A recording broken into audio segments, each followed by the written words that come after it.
আল্লাহ কোথায় এটা খুঁজতে ইব্রাহিম আলাইহিস সালাম বলছেন, হয় তারা আমার রব, চাঁদ আমার রব, বা নক্ষত্র আমার রব, সূর্য বড় সূর্য রব। যখন এগুলো ডুবে গেল তখন তিনি একটা কথা বললেন, সেটা কি? ইন্নী ওয়াজ্জাহতু ওয়াজহিয়া লিল্লাযী ফাতারাস সামাওয়াতি ওয়াল আরদা হানিফা ওয়া মা আনা মিনাল মুশরিকিন। আল্লাহ পাক এটা অন্য জায়গায় বলেছেন, মা কানা ইব্রাহিমু ইয়াহুদিয়্যা ওয়ালা নাসরানিয়্যা। ইব্রাহিম ইহুদি ছিল না, নাসারা ছিল না, ওয়ালাকিন কানা হানিফান মুসলিমান, তিনি একনিষ্ঠ মুসলিম ছিলেন। ওয়া মা কানা মিনাল মুশরিকিন, তিনি মুশরিকদের অন্তর্ভুক্ত ছিলেন না। ওয়া সাম্মাকুমুল মুসলিমিন, তিনি তোমাদের নাম দিয়েছেন মুসলিম। তো একইভাবে নবী সাল্লাল্লাহু আলাইহি ওয়াসাল্লামকে দেখেন, তিনিও কিন্তু সমাজের অরাজকতা দেখে হেরা গুহায় চলে গেলেন। সেখানে আল্লাহকে ডাকতে লাগলেন, ধ্যান করতে লাগলেন। এক পর্যায়ে ওহী তার কাছে আসলো। দুইজনের দেখেন কত মিল পাওয়া যাচ্ছে। এরপর যেমন ইব্রাহিম আলাইহিস সালামকে সমাজ থেকে তাড়িয়ে দেওয়া হলো, নবী সাল্লাল্লাহু আলাইহি ওয়াসাল্লামকেও সমাজ থেকে কি করা হলো? তাড়িয়ে দেওয়া হলো, মারা হলো, গালি দেওয়া হলো, রক্তাক্ত করা হলো। এক পর্যায়ে তাকে হিজরত করে চলে যেতে হবে। মিল পাচ্ছেন? পরিবার বাধা দিয়েছে ইব্রাহিম আলাইহিস সালামকেও, মুহাম্মদ সাল্লাল্লাহু আলাইহি ওয়াসাল্লামকে। আত্মীয়রা বাধা দিয়েছে ইব্রাহিম আলাইহিস সালামকেও, মুহাম্মদ সাল্লাল্লাহু আলাইহি ওয়াসাল্লামকেও। সমাজ বাধা দিয়েছে ইব্রাহিম আলাইহিস সালামকেও, মুহাম্মদ সাল্লাল্লাহু আলাইহি ওয়াসাল্লাম। হিজরত করে চলে যেতে হয়েছে তাকেও এবং তাকেও আলাইহিস সালাম। দুজনের চেহারার মিল। চলে যাওয়ার সময় তাদের সাথে কে ছিল? ইব্রাহিমের সাথে তার স্ত্রী সারা। তার স্ত্রীর নাম কি? বিশ্বের সবচেয়ে সুন্দরী মহিলা ছিলেন দুজন। কয়জন? দুজন। একজন হাওয়া আলাইহিস সালাম, দুই নাম্বার সারা আলাইহিস সালাম। তাদের মতো সুন্দরী নারী পৃথিবীতে খুব একটা আসেনি। এই ওয়াজটা আবার আপনার বউকে শোনায়েন না, রাগ হয়ে যাবে। তাকে গিয়ে বলবে, বিশ্বের সবচেয়ে সুন্দর মেয়ে তুমি, আমার চোখে তুমিই সবচেয়ে সুন্দর। যদি কন্ট্রোল করতে চান, খালি প্রশংসা আর প্রশংসা। নিন্দা করতে গেলেই সমস্যা, নিন্দা করতে গেলেই বেঁকে বসে যাবে। খালি প্রশংসা, তুমি অনেক সুন্দর, তোমার রান্না অনেক সুন্দর, তোমার রুচি অনেক ভালো, তুমি আছো বলেই আমার সব কাজ সুন্দর হচ্ছে। শুধু প্রশংসা। দেখবেন যে সব সুন্দর মতো চলছে, ঘুড়ি উঠছে আকাশে সুন্দর। আর যদি টানা হেঁচড়া শুরু করেন, তাহলে ওই যে মানজা দিতেন না পড়া ঘুড়ি কেটে চলে যাবে। আর অন্য আরো ঘুড়ি যদি আকাশে থাকে, তাহলে ওই ঘুড়ি প্যাঁচ লাগে কেটে চলে যাবে। কথা কি বুঝতে পারছেন? বোঝেন। যাও, এখন কিন্তু এই সময়টা চলছে, প্রত্যেক ঘরে ঘরেই ফিতনা, আর প্রত্যেক ঘরে ঘরেই পরকিয়া। অতএব হৃদ্যতা ভালোবাসা বজায় রাখার চেষ্টা করতে হবে। আল্লাহ পাক তৌফিক দান করুন, আমিন। হিজরতের সময় তাদের দুইজনের সঙ্গী হচ্ছেন তাদের স্ত্রীরা। দেখেন, শুরু থেকে নবী সাল্লাল্লাহু আলাইহি ওয়াসাল্লামের পাশে ছিল তার স্ত্রী খাদিজা রাদিয়াল্লাহু আনহা, এবং ইব্রাহিম আলাইহিস সালামের পাশে তার স্ত্রী সারা আলাইহিস সালাম। আর খাদিজা রাদিয়াল্লাহু আনহার অবদান সম্পর্কে তিনি বলছেন যে আমার কথা যখন কেউ শুনতো না, তখন খাদিজা আমার উপর ঈমান এনেছিল। অতএব তোমরা তাকে নিয়ে ভালো মন্দ বলো না। আর খাদিজা রাদিয়াল্লাহু আনহা সেই মহিয়সী নারী যাকে জিবরাইল আলাইহিস সালাম সালাম দিয়েছেন, এবং তার জন্য জান্নাতে এমন একটা ঘর নির্মাণ করা হয়েছে যেই ঘরের মধ্যে কোনো শোরগোল নাই, কোনো রকমের শব্দ দূষণ নাই। সুকুন আর সালাম, পিস। আমাদের মা বোনদেরকে আল্লাহ পাক খাদিজা রাদিয়াল্লাহু আনহার মতো বানিয়ে দিন, আমিন। এবার হিজরত তাকেও করতে হলো। তিনি করলেন মদিনায় সাল্লাল্লাহু আলাইহি ওয়াসাল্লাম, আর ইব্রাহিম আলাইহিস সালাম কোথায় করলেন? না, প্রথমে ফিলিস্তিনে। কোথায়? ফিলিস্তিনে। শাম দেশ বলা হয় ফিলিস্তিনকে। সেখানে গিয়ে যাওয়ার পথে একটা ঘটনা, যাওয়ার পথে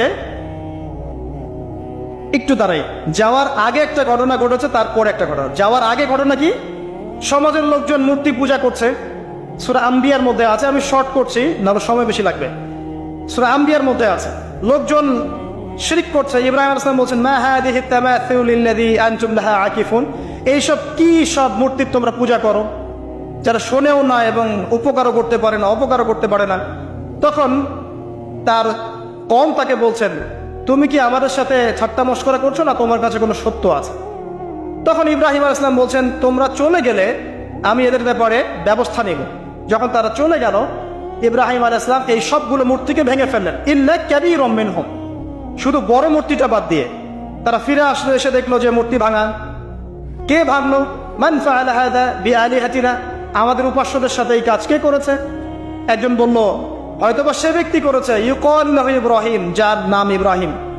ডাকা হলো, তুমি কি করেছো? তিনি বলছেন যে বাল ফাআলা কাবীরুহুম হাদা, বরং তাদের বড় মূর্তিটাই কাজ করেছে। ফাসআলহুম ইন কানু ইয়ানতিকুন, ওকে জিজ্ঞাসা করো যদি সে কথা বলতে পারে। এবার তারা বুঝতে পারলো এত কথা বলতে পারে না। তখন ইব্রাহিম আলাইহিস সালাম বললেন, তুমি কেন তাহলে এমন কিছুর উপাসনা করছো যে শোনেও না, দেখেও না, কথাও বলতে পারে না? আমি যাকে ভাঙলাম সে তো প্রতিহতও করতে পারলো না, একটা মাছি বসলে সে তাড়াতেও পারলো না, তাহলে কেন তার উপাসনা করছো? কোনো জবাব নাই। জবাব নাই কিন্তু হঠকারিতা, অহংকার আছে। ঠিক এখনকার নমরুদ ফেরাউনদের মতো জবাব নাই কিন্তু হঠকারিতা, অহংকার আছে। তাকে দরবারে নিয়ে যাওয়া হলো। শাসককে নমরুদ ডেকে বলছে কি সমস্যা? তো ইব্রাহিম বলছে কি সমস্যা, কে তোমার রব? ইব্রাহিম আলাইহিস সালাম বলছেন রব্বি আল্লাযী ইউহয়ী ওয়া ইউমীত, আমার রব সে যে জীবন দেয় মৃত্যু দেয়। নমরুদ বলছে আনা উহয়ী ওয়া উমীত, আমি তো জীবন দেই মৃত্যু দেই। কিভাবে? একজন ফাঁসির আসামি তাকে ডেকে নিয়ে ছেড়ে দিল, এই জীবন দিলাম। আর একজন সাদাসিধা মানুষ নিরপরাধ ডাকলো, গর্দান নামিয়ে দিল, মৃত্যু দিলাম।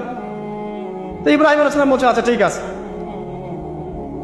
ক্বালা ইব্রাহিম রব্বি আল্লাযী ইউহয়ী ওয়া ইউমীত, তারপরে তিনি বলছেন ইন্নাল্লাহা ইয়াতি বিশ-শামসি মিনাল মাশরিক ফাতি বিহা মিনাল মাগরিব, আমার রব আল্লাহ তিনি যিনি পূর্ব দিক থেকে সূর্যকে উদিত করেন, তুমি যদি রব হয়ে থাকো তাহলে পশ্চিম দিক থেকে উঠিয়ে দেখো। ফাবুহিতা আল্লাযী কাফার, এরপরে সে কাফের, হতভম্ব হয়ে গেল, কিন্তু কিচ্ছু করতে পারলো না। সবাইকে বললো একে ধরো। ওয়ানসুরু আলিহাতাকুম, তোমাদের ইলাহদেরকে সাহায্য করে একে ধরো। খুযুহু ওয়া হাররিকুহু, তাকে ধরো এবং আগুনে পুড়িয়ে দাও। ওই যে আগুনের কুণ্ডলি ফেলা হলো, এবার তাকে আগুন জ্বালানো হলো, তাকে আগুনে ফেলা হচ্ছে। আগুনে পড়ার সময় আল্লাহ রাব্বুল আলামিন তার কাছে পাঠালেন জিবরাইল আলাইহিস সালামকে, এসে বলছেন হাজাতুন ইনদি, তোমার কি কোনো হাজত আছে আমার কাছে? তখন ইব্রাহিম আলাইহিস সালাম বলছেন না, আমার হাজত আল্লাহর কাছে আছেন। হাসবি আল্লাহ ওয়া নি'মাল ওয়াকিল, নি'মাল মাওলা ওয়া নি'মান নাসির। এই কথা বলার সাথে সাথেই আল্লাহ পাকের সাহায্য অবতারিত হয়ে পড়লো। আল্লাহ পাক বললেন ইয়া নার, হে আগুন, কুনি বারদান ওয়া সালামান আলা ইব্রাহিম, ঠান্ডা হয়ে যাও, ইব্রাহিমের জন্য শীতল ঠান্ডা হয়ে যাও। ব্যাস, সবাই দেখলো যে ইব্রাহিম আগুনে পড়ে আছে কিন্তু উঠছে না। ঠিক এরকম পরীক্ষা নবী সাল্লাল্লাহু আলাইহি ওয়াসাল্লাম দিতে হয়েছে না? বদরে, উহুদে আল্লাহর সাহায্য এসেছে না? আল্লাহর ফেরেশতা এসেছে, তার মাধ্যমে সাহায্য হয়েছে। এক একজনের মানে মাত্রাটা ডিফারেন্ট ছিল কিন্তু ঘটনা কিন্তু সেম। যাই হোক, এরপরে ইব্রাহিম আসলাম চলে যাচ্ছেন ওই কমিউনিটি থেকে। মিশরের এক বাদশাহ লম্বট, সে স্ত্রী সারাকে কিডন্যাপ করলো। এবার সারাকে তার সাথে খারাপ কিছু করার ইচ্ছা করা মাত্রই অবশ হয়ে সে পড়ে গেল, প্যারালাইজ 3 বার। এই জায়গায় এই বাদশাহ বুঝতে পারে যে এই মহিলা বা এই নারী কোনো সাধারণ কোনো নারী নয়। তখন তিনি ছেড়ে দেন তাকে এবং তার সাথে হাজরা আলাইহিস সালামকেও হাদিয়া দিয়ে দেন। এই সময় ইব্রাহিম আলাইহিস সালাম নামাজে দাঁড়িয়েছিলেন।